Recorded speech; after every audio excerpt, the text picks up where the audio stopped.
Bonjour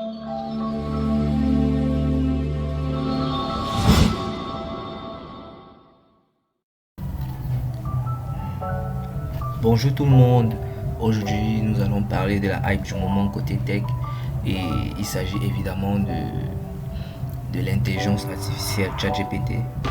Alors ChatGPT c'est quoi? ChatGPT c'est une intelligence artificielle avec l'aspect d'un moteur de recherche ou pour certains une page de chat qui permet de répondre à des questions de façon totalement intuitive et de façon totalement originale. Donc pour moi, alors ChatGPT est l'innovation du moment parce qu'elle ne se contente pas de répondre à des questions comme le ferait un moteur de recherche traditionnel. Je prends l'exemple de Google ou Bing, mais celui-ci il répond à des réponses de façon, je dirais, perfectionnée et de façon plus poussée. Il permet de faire des trucs totalement géniaux comme peut-être produire une lettre, produire un texte pour un CV ou faire des comparaisons ou vous aider même dans vos recherches parce qu'il utilise un système qui permet de chercher des réponses dans des sites dans les sites qui créent du sujet dont vous avez besoin. Alors voilà. Malheureusement dans les pays comme le Cameroun et bien d'autres, cette intelligence artificielle ChatGPT n'est pas disponible. C'est vraiment mal. Déjà quand j'étais au Cameroun, j'ai essayé d'utiliser ChatGPT et on me disait c'est indisponible pour le moment dans la zone géographique dans laquelle vous vous situez. C'était vraiment douloureux pour moi. Surtout que quand cette intelligence artificielle est sortie, justement j'y étais. Et je voulais vraiment pouvoir tester la hype du moment, voir à quoi ça ressemblait quoi. Alors, il existe aussi une problématique dans ces pays où, comme je dis dans mon cas, quand j'étais au Cameroun, tout le monde n'est pas muni d'une carte bancaire ou tout le monde n'a pas une connaissance poussée de la technologie pour savoir qu'il faudrait peut-être utiliser un VPN pour contourner ce problème. Prendre un abonnement sur un VPN, par exemple NordVPN, et voilà, se géolocaliser dans un pays comme les États-Unis ou la France et maintenant se servir maintenant du navigateur qui a été associé au VPN pour pouvoir utiliser ChatGPT aisément. Alors, il y a cette problématique là dans ce genre de pays où les utilisateurs, c'est pas seulement dans les pays comme le Cameroun, mais c'est aussi dans beaucoup d'autres pays développés où les gens n'ont pas connaissance des VPN, des gens qui ne sont pas adeptes de la technologie ou qui ne sont pas très familiers à celle-ci, n'ont pas connaissance du fait qu'ils peuvent utiliser ce genre de solution pour pouvoir résoudre leurs problèmes. Alors voilà, moi c'était le problème de ChatGPT et plus tard j'ai trouvé une solution formidable, totalement légale et totalement innovante qui permettait d'utiliser ChatGPT. Alors, il faut savoir que ChatGPT est tout simplement animé par le GPT-4. Le GPT-4 qui est un générateur préentraîné pour pouvoir fournir des réponses en fonction de certains paramètres. Alors, ce GPT-4 est un remplacement GPT-3, tout ce qui a été créé par l'entreprise OpenAI. Et voilà, je tiens à préciser que toutes les solutions de OpenAI ne sont pas disponibles dans les pays comme le Cameroun et bien d'autres. Moi, je n'ai pas essayé de faire la recherche pour connaître des pays dans lesquels ChatGPT n'est pas utilisable, mais voilà. Mais bon, heureusement, je nous apporter la solution. Alors, la solution, elle n'est pas une solution miracle parce que pour ceux qui font les mises à jour de leur système d'exploitation, ils verront comme moi que déjà Bing, le navigateur, est devenu totalement innovant parce qu'il permet d'avoir une barre, je retiens ça, il permet d'avoir sa barre de recherche déjà là et avec cette icône-ci. Alors la solution que je vous propose déjà, c'est déjà d'utiliser le navigateur Bing. Pourquoi le navigateur Bing? Parce que celui-ci, dans ses précédentes mises à jour, je n'ai pas checké la date, a intégré le GPT-4 GPT-4 qui est tout simplement le cœur de ChatGPT qui lui permet d'avoir toutes les capacités qu'il a actuellement. Alors, voilà. Bing maintenant est menu du GPT-4, il offre les mêmes fonctionnalités que ChatGPT, voire plus. Déjà, moi je l'utilise, déjà vu que je suis un analyste programmeur, un développeur, je l'utilise dans mes travaux. Maintenant, pour faire des sites, par exemple pour des clients, je ne me casse plus trop la tête à chercher des textes de présentation et autres. Je cherche un texte, par exemple, il y a quelques semaines, je travaillais sur le site d'une marque. Alors, je cherchais des textes pour leur boutique en ligne, des textes promotionnels et autres. J'ai juste entré le nom de la marque et j'ai dit, je veux un texte pour la promotion de mes bijoux de cosmétiques, la marque, le nom de la marque. Et voilà, ça m'a carrément généré des textes. Pour un projet personnel, j'avais besoin d'images gratuites. J'avais pas le temps d'aller sur Photoshop et autres. Je suis directement allé sur mon GPT-4, sur mon intelligence artificielle. Et j'ai juste tapé image de XY en fonction de mon projet et ça m'a généré une image. C'est vrai que les images ne sont pas toujours ce qu'on attend, donc n'hésitez pas à faire la recherche avec le plus de descriptifs possible et voilà, l'intelligence artificielle vous générera ce dont vous avez besoin. Alors ça aide dans tous les domaines. J'ai aussi un contrat dans une entreprise où je dois produire des articles pour leur blog, vu que je suis aussi chargé de leur marketing. Et mon équipe et moi, on n'est pas vraiment des personnes qui ont été formées dans ce domaine-là. Alors on se sert de ça pour générer des articles. Et il faut dire que le client est toujours satisfait. Alors voilà comment avoir ChatGPT de façon légale et de façon totalement gratuite dans votre PC, quel que soit le pays où vous êtes. Alors il suffit tout juste de télécharger le navigateur Bing si vous ne l'avez pas. Moi je l'ai, et de le mettre à jour et de vous inscrire sur Microsoft. Moi je l'ai déjà fait, je ne vais pas recommencer la procédure.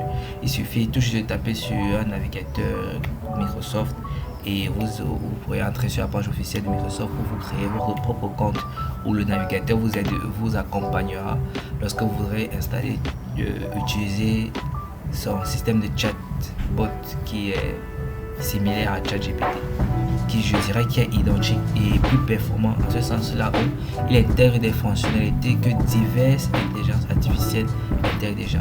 Je ne sais pas si actuellement ChatGPT génère déjà des images. J'ai demandé à un ami au moment où ChatGPT sortait que est-ce que ChatGPT génère des images. Il m'a dit non, pas encore, mais Bing a déjà cette capacité-là de pouvoir générer des images. Alors, je vous le conseille vivement d'installer sur votre PC pour pouvoir bénéficier de toutes les fonctionnalités de ChatGPT et même voir plus. Parce que là, Microsoft, quitte à être vraiment incontournable dans le domaine de la technologie, ne se contente pas que de recopier ce que ChatGPT fait, mais il s'inspire aussi d'autres intelligences artificielles pour pouvoir permettre de faire plus de choses, quoi. Je dirais aussi simplement que ça. Alors, comment l'utiliser déjà? Il suffit tout simplement de venir sur l'icône C, l'icône B, et vous choisissez l'option conversation.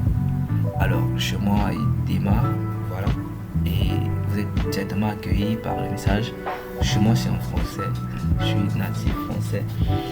Alors, bienvenue chez nous, de quoi voulez-vous nous parler? Déjà, il faudrait savoir qu'il possède 3 modes. Le mode plus créatif, le mode équilibré et le mode plus précis. Alors, je vais vous donner une petite différence entre ces 3 modes.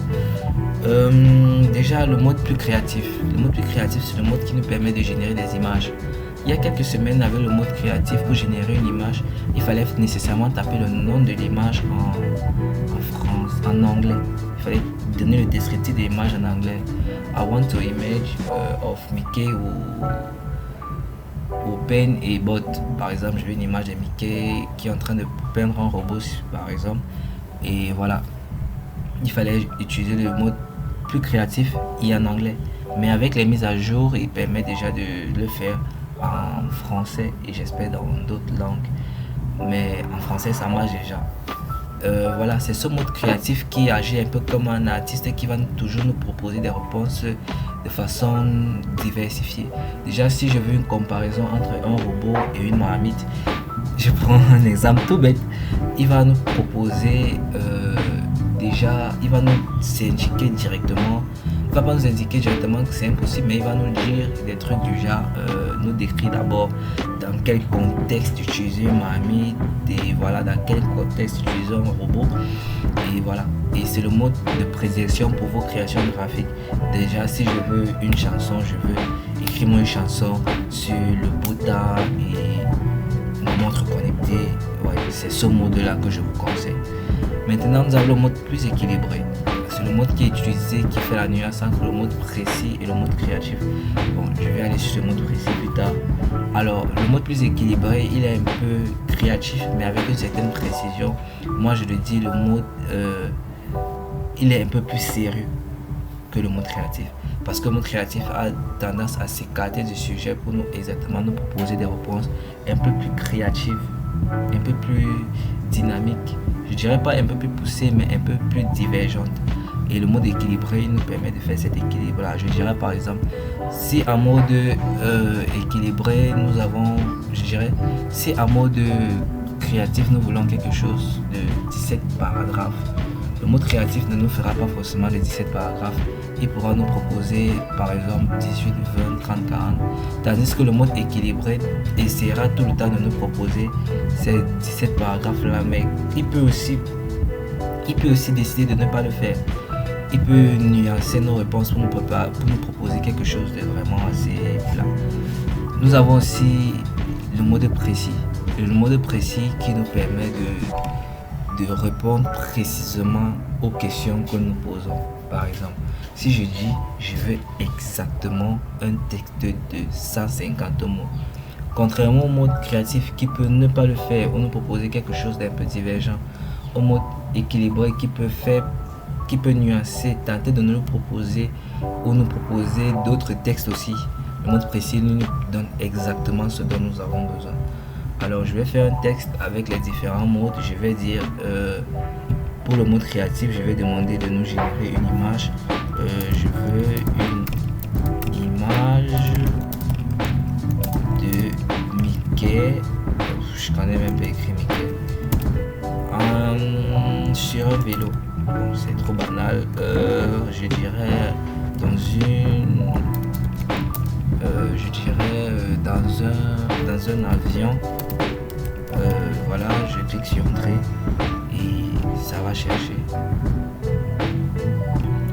Alors j'ai dû mettre pause parce que la connexion était un peu lente. Voilà, mais nous avons carrément notre image de Mickey dans un avion. Je dirais, je veux une image d'un avion ça c'est la toute première recherche que j'avais fait tout le temps pour moi. Dans un verre, je vais même faire des photos d'autographes dans un verre d'eau pour vous montrer à quel point c'est puissant. Le moteur va essayer d'abord déjà de corriger ma phrase pour me proposer mon résultat. Donc si vous faites même des fautes d'orthographe, ne soyez pas inquiets, ne paniquez pas. Déjà le moteur va essayer à chaque fois de corriger déjà ce dont vous avez écrit, pour vous proposer une réponse. Voilà. Alors ça n'a pas été totalement exact ce que j'ai demandé, donc je vais être un peu plus précis. Je vais mettre dans un verre d'eau. Voilà. Donc ça va faire la recherche et avec la précision que j'ai apportée, ça va essayer de donner quelque chose d'un peu plus précis. Donc voilà ça, j'espère que ça te plaît. Alors on attend, ça cherche. Voilà, le moteur essaie de construire l'image que j'ai demandé pour me fournir le résultat que j'attends. Alors on va attendre, tac, ma connexion elle n'est pas bonne ces jours-ci, et voilà, nous avons notre avion dans notre verre d'eau. Alors maintenant la différence entre les modes je dois faire cette précision. Lorsque c'est écrit 3 sur 30, ici ça signifie que vous avez dans un chat, dans une conversation, vous avez 30 messages à demander ou 30 interactions avec le moteur. Alors, c'est pas 30 interactions par jour, mais c'est juste au cours d'une conversation. Disons qu'une conversation, c'est un fil d'interaction. Et sur ce fil-là, vous n'avez que 30 interactions avec celui-ci. Alors, je peux montrer la différence entre le mode équilibré et le mode précis. Je vais faire une comparaison. Je vais dire, compare-moi un avion et mes AirPods. Voilà. Faute d'orthographe, désolé, il faudrait que j'apprenne à écrire du français. Et mes AirPods, voilà, ça va déjà d'abord corriger ma phrase. Voilà, désolé, je ne suis pas sûr de pouvoir faire cette comparaison. Voilà, là il a refusé parce qu'il est à mode équilibré. C'est ce mode là qui est un peu plus raisonnable, on va dire. Il s'approche un peu plus de l'humain, parce que il fait la nuance entre ce que vous voulez et ce qui existe et ce qui n'existe pas pour fournir une réponse. Mais si vous voulez forcément une réponse, forcément une comparaison, vous pouvez venir sur le mode précis. Voilà, je vais faire avec la même faute d'orthographe. Il va chercher et je pense qu'il va s'efforcer de faire cette comparaison là, parce que vous êtes peut-être voilà, je pense que vous avez peut-être fait une erreur de fois, vous voulez dire AirPod, oui c'est ça. Il va s'efforcer déjà à nous donner une réponse dans ce que nous demandons. J'ai choisi une des propositions des réponses qu'il faisait. Oui c'est ça, comme j'ai aussi pu écrire oui c'est ça. Et voilà, il me fait tout simplement ma comparaison entre mon avion et mes AirPods. À noter que le mode créatif aussi le ferait. Donc voilà. Mais le mode équilibré, il s'approche un peu plus des limites de l'humain. Tandis que le mode créatif, le mode plus précis, s'affranchit de ces limites-là. Le mode créatif, il nous propose une idée déjà divergente, une idée un peu plus, je vais dire, un peu plus créative, un peu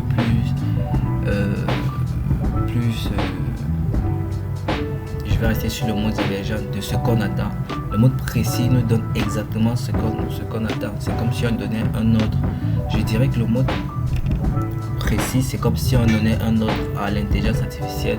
Le mode créatif, c'est comme si on donnait un sujet philosophique à l'intelligence artificielle pour qu'il puisse apporter ses idées. Et le mode équilibré, c'est comme si on demandait un conseil. C'est comme si on demandait l'avis de quelqu'un qui peut nous répondre. Donc, voilà comment avoir ChatGPT dans son PC de façon totalement légale et de façon totalement gratuite, où que vous êtes dans la planète et quand vous voulez. Je vous dis à bientôt pour une prochaine vidéo.